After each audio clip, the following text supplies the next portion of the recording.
Bonjour à tous. Alors on se retrouve aujourd'hui sur une vidéo que je voulais faire depuis un petit moment et en fait vu que celle-là il faut la structurer un peu, je voulais être sûr de pouvoir faire les choses bien, donc j'ai réfléchi un peu. Et alors ceux qui me connaissent savent que quand je réfléchis, le résultat est pas forcément extraordinaire, mais c'est pas grave, on va la faire quand même, hein, on va finir par la faire. Donc l'idée de cette vidéo c'est que on vit dans le passé, on vit en permanence dans notre passé.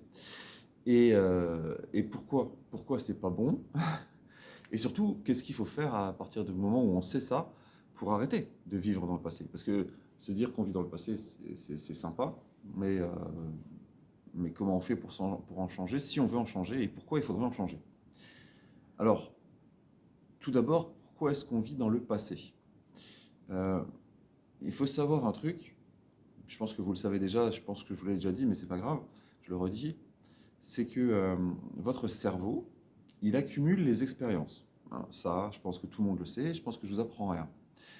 Votre cerveau, il a pour fonction de vous garder en vie, de faire en sorte que vous restiez en vie, que vous restiez vivant, parce que si votre corps physique meurt, lui, il meurt. Hein. Le cerveau, donc lui, il se dit qu'il aimerait bien rester un peu en vie.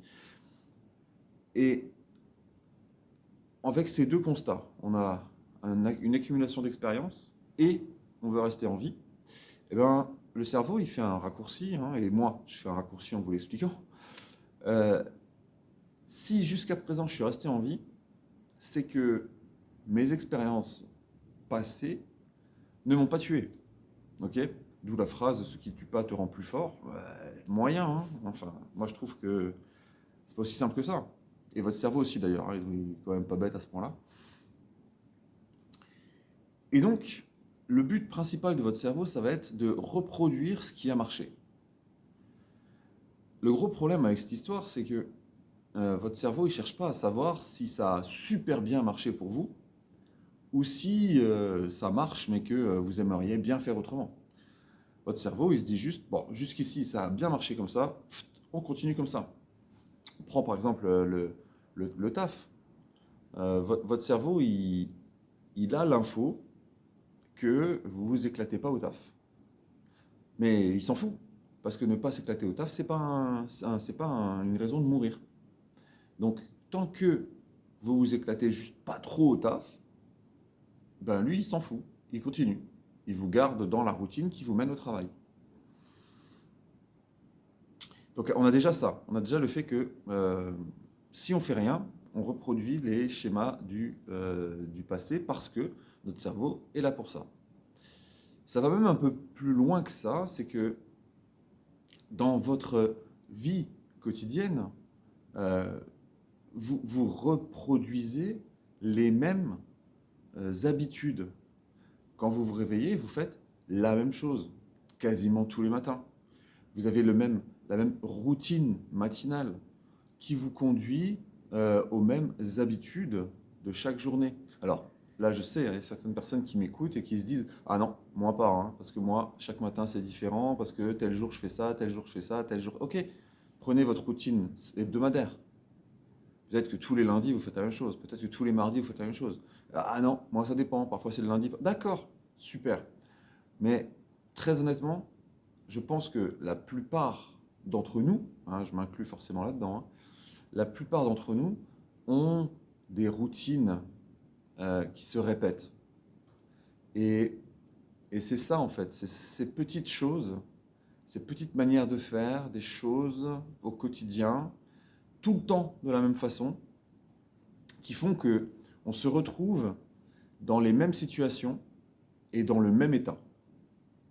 C'est pour ça qu'on dit qu'on vit dans le passé, parce que vous reproduisez ce que vous connaissez déjà, consciemment ou inconsciemment. Donc inconsciemment, on a vu, hein, c'est votre cerveau, il fait son taf, et parfois c'est conscient.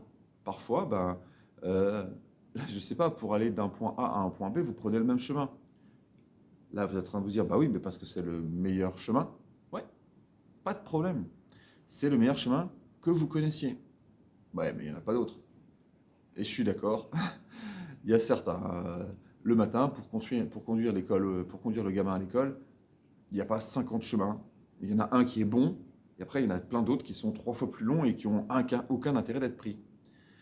Donc oui, et le problème, c'est que du coup, on ne fait pas la distinction entre ces expériences qui sont vraiment bonnes telles quelles et sur lesquelles il n'y a aucun intérêt de les changer, et des expériences qui pourraient être nettement différentes si on prenait le risque de les changer.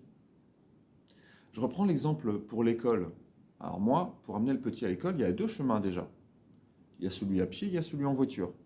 En voiture, il n'y en a qu'un. Mais à pied, il y en a 2.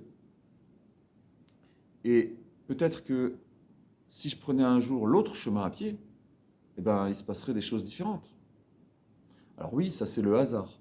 D'accord.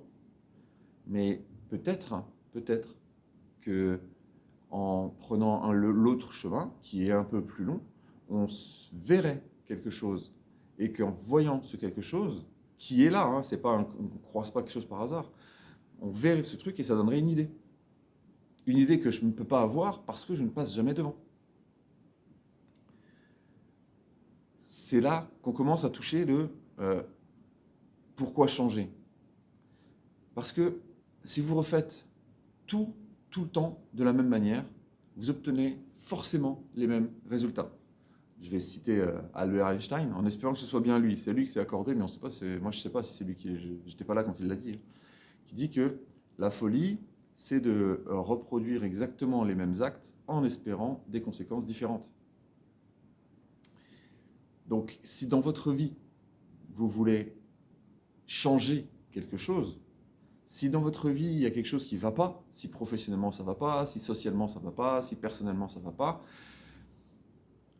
eh bien, si vous voulez changer quelque chose, il va falloir changer quelque chose dans votre vie. Si vous voulez changer un résultat, il va falloir en changer les causes. Il va falloir agir différemment. Et ça passe par ces choses-là. Ça passe par casser votre routine matinale. Réveillez-vous plus tôt. Parce que plus tard, c'est sûrement tendu. Je ne sais pas comment vous, mais moi, si je me lève plus tard, en fait, ça ne marche pas. J'ai déjà pas le temps de faire ce que je veux faire le matin. Mais alors, réveillez-vous plus tôt. Réveillez-vous plus tôt. Faites autre chose le matin. Je ne sais pas, est-ce que vous lisez le matin? Prenez le temps de lire. Au lieu de lire votre smartphone, lisez un bouquin. Faites peut-être une balade le matin. Ouais, ça commence à faire lever tôt. Ouais, on s'en fout. Vous voulez changer quelque chose dans votre vie? Vous voulez exploser professionnellement? Vous voulez avoir plus de vie sociale? Vous voulez avoir le temps de faire plus de loisirs? Vous voulez passer plus de temps avec votre famille? Changez quelque chose dans votre routine. Je sais que là, maintenant, quand on se dit ça, on dit oui, il est bien gentil, mais je ne peux pas le faire. Ok, vous ne pouvez pas le faire actuellement. Mais peut-être que si vous commenciez à un truc que vous pouvez faire, ça vous libérerait du temps ou ça vous donnerait des idées pour faire autre chose que vous ne voyez pas aujourd'hui. On en revient à la phrase « je ne sais pas ce que je ne sais pas ». Vous ne connaissez pas les choses que vous ne connaissez pas. Il y a des choses que vous n'avez même pas essayées et qui, par conséquent, ne peuvent pas porter de conséquences. C'est beau comme phrase, hein? Essayez les choses que vous savez pouvoir essayer pour obtenir des choses dont aujourd'hui vous ignorez jusqu'à l'existence. Donc voilà, on vit dans le passé tout simplement parce qu'on reproduit les schémas du passé. Ces schémas du passé créent des émotions du passé, créent les conséquences du passé. Donc, tant qu'on reproduit nos schémas du passé, on obtient nos résultats du passé. Vous voulez quelque chose de différent? Cassez vos schémas. Vous voulez rester là-dedans? Ok. Mais même si vous voulez rester là-dedans, franchement, changez vos schémas de temps en temps. Ça peut être que positif. C'est-à-dire que soit vous obtenez des résultats qui vous conviennent mieux, génial, soit vous faites des petites découvertes en vous disant « Ah, j'avais jamais vu ça comme ça » ou « Tiens, ça me fait penser à ça » ou « Ah, super ». Soit vous obtenez des conséquences pires. Vous dites « Bah voilà, j'ai changé, ça marche moins bien ». Ok, vous avez au moins la confirmation que ce que vous faisiez avant était effectivement la meilleure façon de faire. Si on n'essaye pas autre chose, on ne peut pas savoir si on a le meilleur ou pas. Alors ça, c'est pas valable pour tout, hein. Et puis, il y a des fois où on va tout à fait se contenter de ce qu'on a sans vouloir le changer. Très bien, très bien. L'herbe n'est pas toujours plus verte ailleurs, d'accord? Mais euh, parfois, on peut quand même, je veux dire, je suis pas en train de vous dire quitter votre boulot pour vous rendre compte qu'après, finalement, votre boulot, il était génial. Non, mais on peut faire des petits tests quand même. On peut essayer des choses un peu différentes de temps en temps pour avoir de belles surprises ou pour se conforter dans le fait que nos choix étaient magnifiques déjà dès le départ. Voilà, on allait passer les 10 minutes et vous savez qu'au-delà de 10 minutes, moi je m'arrête. Donc j'espère que j'ai été relativement clair sur un sujet qui est assez compliqué et puis j'adorerais pouvoir échanger de tout ça avec vous. Bien, alors belle journée à vous et puis on se retrouve très bientôt pour d'autres vidéos. Bye bye.